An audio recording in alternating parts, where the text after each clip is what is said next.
A and B are two wires. The radius of A is twice that of B.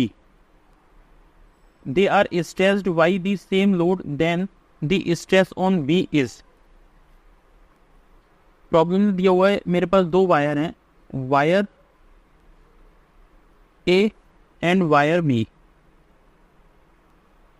इन दोनों में उसने relation दिया हुआ है कि radius of A means R A wire की radius is twice that of radius of B. ये उसने दे रखा है.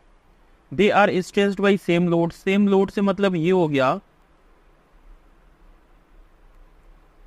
सेम लोड से मतलब ये हो गया कि इस पर अगर मैं एफ ए फोर्स लगाया और इस पर मैंने एफ बी फोर्स लगाया तो इन दोनों का मैग्नीट्यूड सेम होगा, राइट, जो इक्वल मैंने मान लिया एफ के.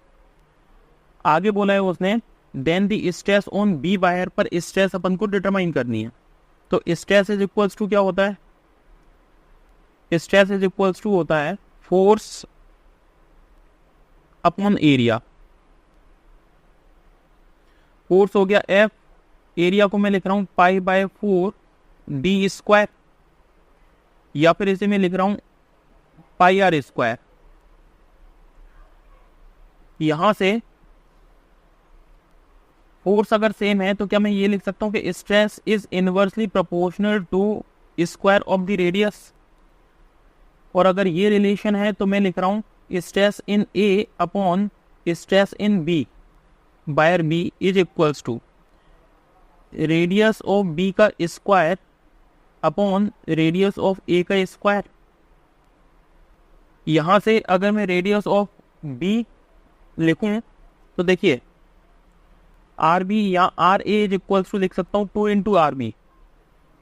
मैं यहां पे लिख रहा हूं आर बी का square upon 2 into R B का स्क्वायर, आर ए की जगह. यहां से आएगा ये 1/4, आर बी स्क्वायर से R B square cancel out हो जाएगा.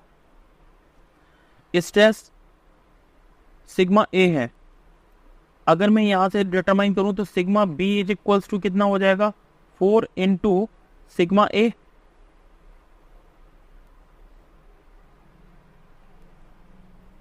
Means stress in wire B will be equal to 4 times B is stress in the wire A. तो इसका ऑप्शन देखिए 4 टाइम्स डेट ऑन ए, मतलब इसका option B is the correct answer.